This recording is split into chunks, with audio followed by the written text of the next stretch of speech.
Hello guys, ఎలా ఉన్నారు? ఇవాళ నేను విండ్ బ్రేకర్ ఎపిసోడ్ 10 తెలుగులో ఎక్స్ప్లెయిన్ చేయబోతున్నాను. ఇక సొల్లాపి ఎక్స్ప్లెనేషన్ స్టార్ట్ చేద్దాం. ఇక సిస్టోర్ అండ్ అడ్డాల నుంచి అందరిని ఎలగొట్టిన తర్వాత ఉమేమియా ఇక పార్టీ చేసుకుందాం పదా అని ఫుడ్ ఆర్డర్ పెట్టి అందరిని డాబా మీదకి గుంజుకపోతాడు. ఉమేమియా ఫుడ్ కొత్త బాగుంది, పబ్ డిస్టిక్ అంటే మినిమం ఉంటది అనుకుంటా తింటా ఉంటాడు. నీరై వాళ్ళు ఇలాంటి సిచ్యువేషన్ లో కూడా తింటున్నారంటే నాకు చాలా సర్ప్రైజింగ్ గా ఉందని అంటా ఉంటాడు. సకురా అసలు ఎవరు వీళ్ళు? ఇప్పటిదాకా ఫైట్ చేసిన వాళ్ళతో ఎలా తినగలుగుతున్నారు? అసలు దాని ఫైట్ అనొచ్చా?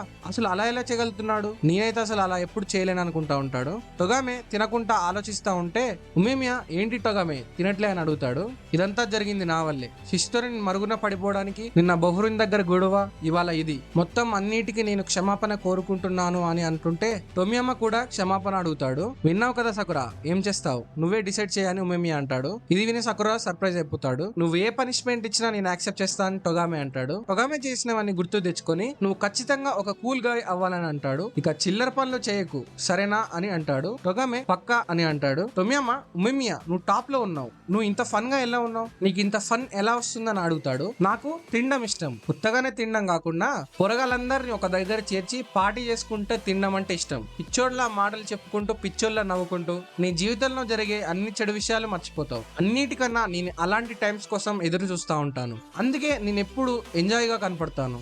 దీనికి నేను టాప్ లో ఉండడానికి సంబంధమే లేదని ఉమేమియా అంటాడు. టొమియమ్మ అవును, నాకు ఇప్పుడే గుర్తొచ్చింది, టాప్ లో ఉండక ముందే నేను ఆనందంగా ఉన్నాను. అందరూ నవ్వుతే నేను కూడా నవ్వేవాడిని, కానీ అది ఎప్పుడూ నేను రియలైజ్ కాలేదు. నేను టాప్ లో ఉంటే నాకు చాలా మజా వస్తుంది అనుకున్నా. అసలు నేను ఆ విషయం ఎందుకు రియలైజ్ కాలేకపోయానని టొమియమ్మ అనుకుంటా ఉంటాడు. నార్మల్ గా జనాలు గాలి పీల్చేటప్పుడు థ్యాంక్ యూ ఆక్సిజన్ అని చెప్పరు కదా, అది లేనప్పుడే నీకు గాలి విలువ తెలుస్తుంది. అంటే నువ్వు ఆల్రెడీ ఆనందంగా ఉన్నావు, జస్ట్ నువ్వు రియలైజ్ కాలేదంతే. ఇంకా నయం, మొత్తం పోయే ముందే నువ్వు రియలైజ్ అయ్యావు. నీ గురించి నిజంగా నాకు హ్యాపీగా ఉందని ఉమేమియా అంటాడు. టొమియమ్మ నేను ఇంకో విషయం అడగొచ్చా, నీకు అవన్నీ తెలిసినా నువ్వు లీడర్ ఎందుకు అయ్యావు అని అడుగుతాడు. ఉమేమియా అది ఎందుకంటే మీతో బాగా ఎంజాయ్ చేస్తూ తినడానికి, అందరూ హ్యాపీగా ఉంటూ నవ్వుతుంటే నేను నా మీల్స్ ని సంతోషంగా తినగలుగుతాను. నేను ఎప్పుడైతే ఆ పనులు చేసుకుంటూ ఈ టౌన్ లో ఎలా ఉండొచ్చు అని ఆలోచించినప్పుడు నేను ఫూరిన్ లో టాప్ లో ఉంటే అది సాధించగలనని నాకు అర్థమైంది. నేను ఈ స్థాయికి రావాలనుకోలేదు, నేను ఉద్దేశించిన విధంగా నా లైఫ్ ని జీవించాలంటే ఫూరిన్ కి లీడర్ అవ్వాలని నాకు అర్థమైంది. ఇంకో మార్గం ఉంటే నేను అది కూడా ట్రై చేసేవాడిని.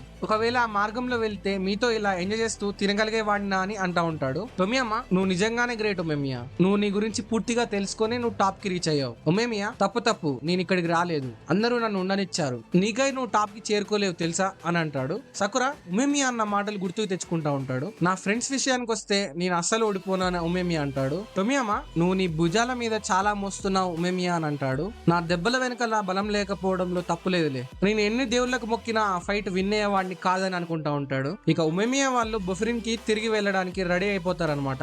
ఉమేమియా నెక్స్ట్ టైం మీరు మమ్మల్ని విజిట్ చేయడానికి రండి, ఇక్కడ ఫుడ్ సూపర్ ఉంది, కానీ మా దగ్గర ఇంకా టేస్టీ ఫుడ్స్ ఉన్నాయి, ఒక్క నిమిషం ఏదో ఒక స్నాక్ తీసుకొచ్చుంటానే అని పాకెట్ లో నుంచి ఒక బీమ్ బ్రెడ్ తీసిస్తాడు. నెక్స్ట్ టైం ఫ్రెష్ గా బేక్ అయిన బ్రెడ్ తిందామని చెప్పి టొమియమ్మకి బ్రెడ్ ఇచ్చి మనోళ్ళు సిస్టర్ అండ్ అడ్డా నుంచి డిపార్ట్ అయిపోతారు. టొమియమ్మ నేను చేసిన పనులు మామూలు క్షమాపణతో ఫిక్స్ అయ్యేది కాదని నాకు తెలుసు, ఇక మీద నేనేం చేయాలో ఏం చేయకూడదో కూడా నాకు ఐడియా లేదు. టొమియమ్మ కానీ నేను అని ఏదో అనబోతుంటే టొగామే నేను చేసిన పనులు కూడా ఊరికే పోవు, నేను కూడా వాటిని ఎలాగో అలా సర్దిద్దుకోవాలని అనుకుంటున్నాను, కానీ నేను క్షమాపణ అడిగిన తర్వాత నేనేం చేయాలో కూడా నాకు ఐడియా లేదు, అందుకే నేను ఆ సిచ్యువేషన్ ని ఫేస్ చేయాలని అంటూ ఉమేమియా ఇచ్చిన బ్రెడ్ ని సగం చేసి టొమియమ్మకి హాఫ్ పీస్ ఇచ్చి ఈసారి ఆన్సర్ కోసం కలిసి వెతుకుదామని అంటాడు. ఇక టొమియమ్మ అండ్ టొగామే బ్రెడ్ తినుకుంటా మాట్లాడుకుంటుంటే టొగామే ఎమోషనల్ అయ్యి ఏడ్ చేస్తా ఉంటాడు. టొమియమ్మ టొగామే కన్నీరు కింద చూసి ఏంటి ఇంకా వాన పడుతుందా అని క్లూలెస్ గా అంటాడు. టొగామే అవును నువ్వు అన్నది కరెక్టే, ఎంత వింతగా ఉంది, సూర్యుడు ఇంత బ్రైట్ గా ఉన్నా వర్షం పడుతుంది, వెల్కమ్ బ్యాక్ టొమియమ్మ అని టొగామే అంటాడు.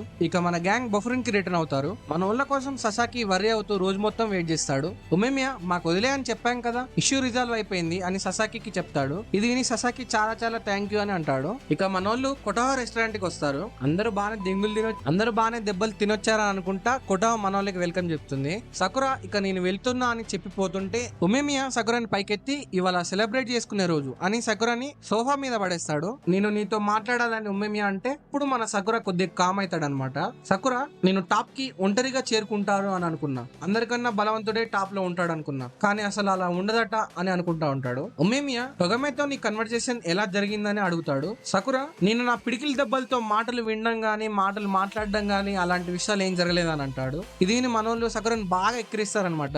ఉమేమియా నవ్వుకుంటూ నేను కూడా అట్లా ఏమనలేదని అంటాడు. నేను పిడికిలి ఒక లాంగ్వేజ్ అన్నప్పుడు అది ఒక స్పోకెన్ లాంగ్వేజ్ అని ఇంప్లై చేయలేదు. నేను అది ఏదైనా కన్వే చేయడానికి లేదా ఎవరైనా ఏదైనా కన్వే చేస్తే యాక్సెప్ట్ చేయడానికి అని అన్నాను. అండ్ పిడికిలి ఒక లాంగ్వేజ్ కన్నా పురాతనమైనది. ఫర్ ఎగ్జాంపుల్ నువ్వు ఎవరైనా లైక్ చేసినా హేట్ చేసినా కన్వే చేయొచ్చు అని అంటాడు. నువ్వు నీ పిడికిలితో టొగామేతో మాట్లాడావు కదా, మేబీ దాని కారణంగా నువ్వు టొగామేని లైక్ చేస్తూ ఉండొచ్చు. అందుకే నువ్వు అప్పుడు టొమియామా గల్లా పట్టుకొని కొట్టబోయావు. టొగామేకి నీకు మధ్య కన్వర్జేషన్ జరిగింది అనడానికి అదే ప్రూఫ్ అని ఉమేమియా అంటాడు. నేనెవరో బయట నుంచి మన టౌన్ కి కొత్తగా వస్తున్నారని విన్నప్పుడు వాళ్ళు ఎలాంటి వాళ్ళు అని అనుకున్నా. నిన్న ఇవాళ చూసాక నేను మాత్రం ఒకటి చెప్పగలను, నువ్వు ఒక మంచివాడివి. నీలాంటి వాడు మా టౌన్ కి వచ్చినందుకు నాకు చాలా చాలా హ్యాపీగా ఉందని ఉమేమియా అంటాడు.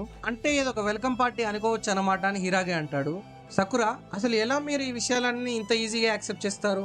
అసలు ఎలా వదిలేస్తారు? ఈ టౌన్ లో అండ్ ఫోరిన్ లో కూడా నిన్ను ఓడించి నీ స్పాట్ తీసుకోవడానికి వచ్చాను, సరేనా? నేను అలాంటి పనులు చేయలేను. అసలు ఫస్ట్ ప్లేస్ లోనే నేను ఎవరిని యాక్సెప్ట్ చేయలేకపోయేవాడిని. అందుకే నా అంతటి నేనే స్ట్రాంగ్ అవుదామని డిసైడ్ అయ్యా. టాప్ కి రీచ్ అయ్యి నన్ను నేను యాక్సెప్ట్ చేసుకోవడానికి నేను ఇక్కడికి వచ్చా. కానీ నేను టాప్ స్పాట్ తీసుకోవాలంటే ఇతరుల సాయం కావాల్సి వస్తుంది. నేను వేరే వాళ్ళని యాక్సెప్ట్ చేయలేను కాబట్టి నేను ఎప్పుడు టాప్ కి రీచ్ కాలేనని సకురా అనుకుంటా ఉంటాడు. ఇది విని నీరే సడన్ గా లేచి, సకురా నువ్వు నన్ను కాపాడినప్పుడు నువ్వు నన్నుగా చూసావు, అందుకే నువ్వు అని చెప్పాలనుకున్న విషయం మర్చిపోతాడు. కంగారు పడుకులే, నువ్వు చెప్పాలనుకున్న పాయింట్ కన్వే అయిందని సో అంటాడు. ఉమేమియా, హే సకురా, నీ పిడిగిలితో మాట్లాడగలగాలంటే నువ్వు ఏ కండిషన్స్ మీట్ అవ్వాలో తెలుసా? నువ్వు ఎవరినైనా ఎదుర్కోవాలి అండ్ వాళ్ళ గురించి తెలుసుకోవాలన్న ఆతృత నీకు ఉండాలి. నువ్వు ఇది చేయగలవు, అందుకే నువ్వు టొగామేతో మాట్లాడగలిగావు. నువ్వు ఎవరినైనా యాక్సెప్ట్ చేయాలంటే నువ్వు వాళ్ళని మెంటల్ గానో ఫిజికల్ గానో ఎదుర్కోవాలి. నువ్వు అది చేయగలవు. నువ్వు యాక్సెప్ట్ చేయడానికి కూడా రెడీగా ఉన్నావు. నువ్వు ఇవి చేస్తే నువ్వు ఏదైతే అవ్వాలనుకుంటున్నావో అది అవి తీరుతావు. టాప్ కి కూడా రీచ్ అవ్వగలుగుతావు. ఏమంటావు సకురా అని ఉమేమియా అంటాడు. సకురా లేచి నేను టాప్ స్పాట్ కి రీచ్ అవుతే నువ్వు ఓడిపోయినట్టు అని అంటాడు. అవును కదా, ఆ టైం వచ్చినప్పుడు మనం చూసుకుందాంలే అని ఉమేమియా అంటాడు. ఇది విని సుగిషిత కోపం వచ్చి లేస్తాడు. ఏమైంది సుగిషిత, టాయిలెట్ వస్తుందా అని ఉమేమియా అంటాడు. సుగిషిత అక్కడ ఉన్న కుర్చీ మడత పెట్టి సకురాని దెంగబోతుంటే హీరాగా ఆపుతాడు. మన సకురా ఏం తక్కువ కాదు, రారా పిల్ల పచ్చ నా కొడుకు ఫైట్ చేయబోతుంటే అందరు ఫస్ట్ నా రెస్టారెంట్ మింగేయడానికి కొటా అంటుంది. దీంతో ఎపిసోడ్ 10 ఎండ్ అవుతుంది గైస్. మనం రీసెంట్ గా మన యూట్యూబ్ ఛానల్లో 1000K సబ్స్క్రైబర్ మార్క్ ని రీచ్ అయ్యాం. Thanks for watching. నేను మీ అన్బాయ్ బాబాయ్ సైనింగ్ ఆఫ్.